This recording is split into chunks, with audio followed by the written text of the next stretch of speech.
Assalamualaikum warahmatullahi wabarakatuh. Perkenalkan, nama saya Danisha Mayasari. Saya mahasiswa keperawatan alih jenjang.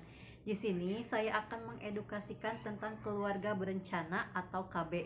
Assalamualaikum warahmatullahi wabarakatuh.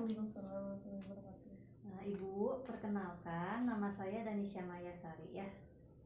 Di sini saya akan mengedukasikan tentang keluarga berencana atau KB ya. Sebelumnya saya ingin bertanya, Ibu sudah KB belum? Belum. Belum. Udah punya anak, Bu? Udah. Sudah satu? Ya. Oke, Ibu berarti sekarang belum memasang KB ya? Ya, Sebelumnya Ibu tahu apa itu KB? untuk menjaga jarak kehamilan. Oh iya. Oke Bu ya, sekarang itu saya akan menjelaskan tentang KB ya. KB itu adalah salah satu usaha untuk mencapai kesejahteraan dengan jalan memberikan nasihat perkawinan, pengobatan kemandulan, dan pengurangan kehamilan, atau salah satu usaha untuk membantu keluarga termasuk individu merencanakan kehidupan berkeluarga dengan baik sehingga dapat mencapai keluarga yang berkualitas. Nah, itu pengertian KB ya Bu ya. Terus Ibu tahu nggak sih apa manfaat KB itu? Belum tahu ya. Oke, yang pertama itu untuk perbaikan kesehatan badan ibu. Yang kedua itu adanya waktu yang cukup untuk mengasuh anak-anak ya Bu ya, beristirahat dan menikmati waktu luang untuk melakukan kegiatan-kegiatan yang lain. Terus untuk perkembangan fisik juga, mental dan sosial anak itu lebih sempurna Bu.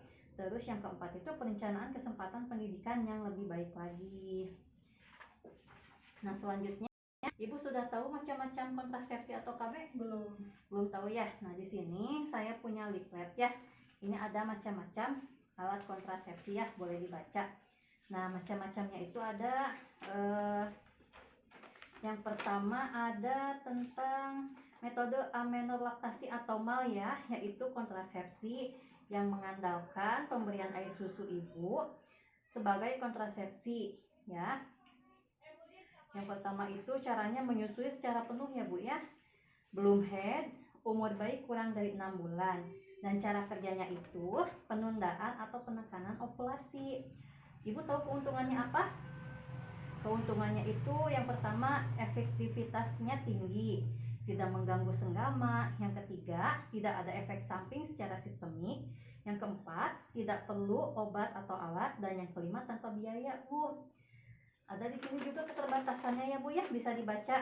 Mungkin yang pertama itu perlu persiapan sejak perawatan kehamilan agar segera menyusui dalam 30 menit pasca persalinan Bu. Yang kedua, tidak melindungi terhadap IMS. Cara pemakaiannya Ibu tahu? Nah, yang pertama itu bayi disusui ya Bu ya, menurut kebutuhan bayi. Dan yang kedua, biarkan bayi menghisap atau melepaskan sendiri hisapannya. Nah, di sini yang ketiga itu ada susui bayi Anda juga ya Bu ya, susui bayi juga. Terus bayi disusukan walau ibu dan bayi itu sedang sakit ya Bu ya. Yang kedua itu ada kontrasepsi apa Bu? Pil ya. Oke, Ibu tahu pilnya seperti apa? Nah, pil ini Bu cocok untuk ibu menyusui ya, tidak menurunkan produksi ASI, dapat digunakan sebagai kontrasepsi darurat, dan efek sampingnya itu gangguan perdarahan Bu, seperti bercak atau perdarahan tidak teratur selama haid ya. Cara kerjanya Ibu tahu? Enggak. Belum. Oke, cara kerjanya itu bisa dibaca ya Bu ya. Mungkin menekan ovulasi, rahim tidak bisa menerima hasil pembuahan. Yang ketiga itu mengentalkan lendir serviks. Yang keempat mengganggu transportasi sperma. Ibu tahu keuntungannya apa Bu untuk metode yang pil ini? Belum. Oke, yang pil ini tidak mengganggu hubungan seksual ya, tidak mempengaruhi ASI, dan kesuburan cepat kembali, dan dapat ditentukan dibutuhkan setiap saat ya. Keterbatasannya mengganggu siklus haid saja ya Bu ya. Oke, terus yang selanjutnya Ibu tahu apa? Suntikan ya. Nah, suntikan progestin ini sangat efektif dan aman ya Bu ya. Dapat dipakai oleh semua perempuan dalam usia reproduksi. Kembalinya kesuburan itu lebih lambat, rata-rata 4 bulan ya Bu ya.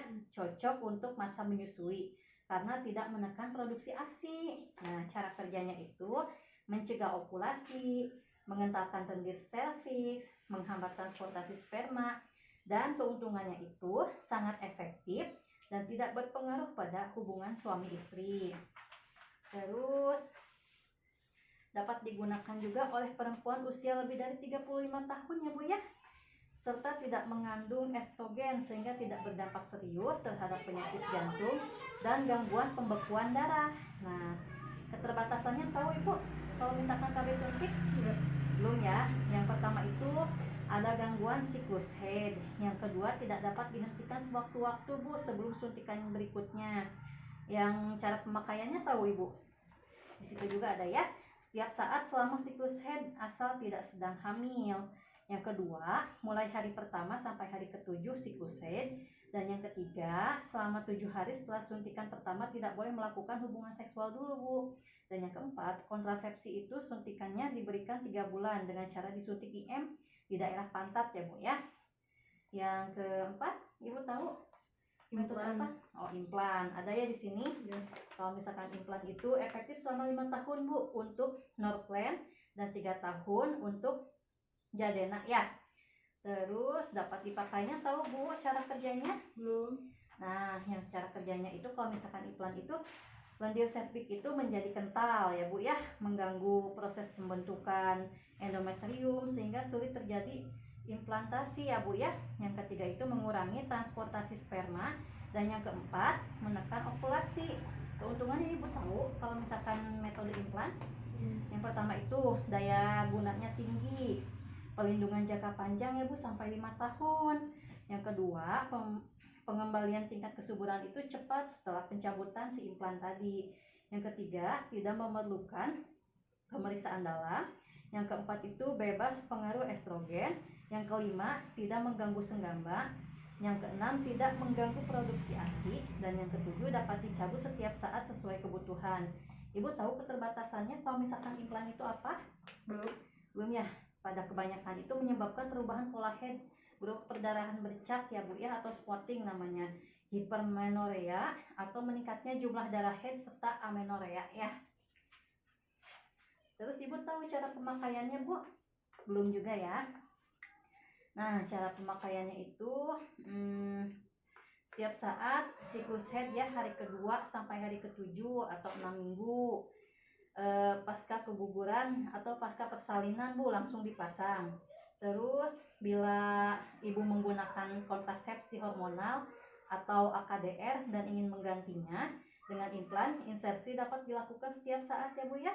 Dan yang ketiga, daerah pemasangan atau insersi pada lengan kiri atau bagian dalam subkutan. Subkutan itu kulit ya Bu ya.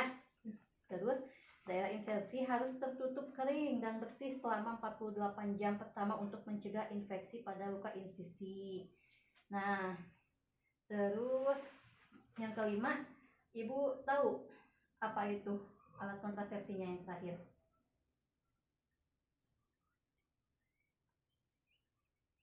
IUD.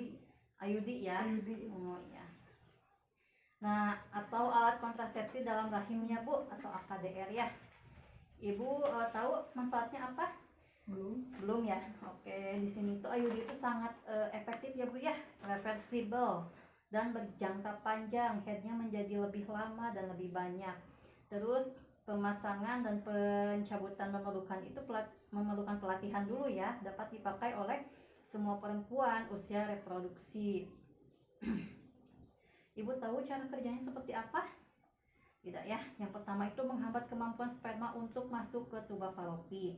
Yang kedua, mempengaruhi fertilitas sebelum ovum mencapai kavum uteri. Yang ketiga, mencegah sperma dan ovum bertemu atau membuat sperma sulit masuk ke dalam rahim. Dan yang keempat itu memungkinkan untuk mencegah implantasi telur dalam uterus. Ibu tahu gak keuntungannya pemasangan IUD ini apa?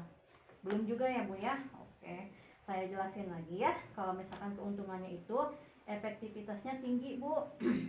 100 wanita dalam 1 tahun pertama ada 1 kegagalan ya dalam 125 sampai 170 kehamilan. Yang kedua itu metode jangka panjang untuk 10 tahun proteksi dan tidak perlu diganti. Yang ketiga, tidak mempengaruhi berhubungan seksual dan meningkatkan kenyamanan seksual karena tidak perlu takut untuk hamil. Nah, yang keempat itu tidak mempengaruhi kualitas dan produksi ASI. Dan yang kelima, dapat dipasang segera setelah melahirkan dan sesudah abortus ya atau keguguran gitu ya Bu ya. Ibu tahu gak kerugiannya apa? Enggak. Kerugiannya itu ada efek samping yang umum terjadi biasanya perubahan siklus head ya Bu ya. Umumnya pada 3 bulan pertama dan akan berkurang setelah 3 bulan. Head lebih lama dan lebih banyak perdarahan atau sponding ya atau menstruasi. Terus yang kedua itu komplikasi lain ada merasakan sakit dan kejang selama 3-5 hari Bu. Setelah pemasangan perforasi dinding uterus ya. Perdarahan berat pada waktu head itu yang memungkinkan penyebab anemia. Yang ketiga, tidak mencegah IMS termasuk HIV atau AIDS ya Bu ya. Yang keempat, tidak baik digunakan pada perempuan dengan IMS atau perempuan yang sering berganti-ganti pasangan. Nah Ibu, sekarang saya mau mengevaluasi dulu ya. Karena saya sudah mengedukasikan, saya mau bertanya, tadi apa saja sih macam-macam KB? Kontrasepsinya ada pil, terus suntikan, implan, IUD, ya betul. Terus ada pil ya Bu ya. Oke. Sekarang Ibu paham ya, nggak bingung lagi kan kalau misalkan mau kontrasepsi? Oke, mungkin Ibu hanya segitu saja sih yang dapat saya sampaikan. Semoga bermanfaat ya. Leafletnya boleh Ibu simpan untuk dibaca-baca lagi di rumah. Kurang lebihnya mohon dimaafkan.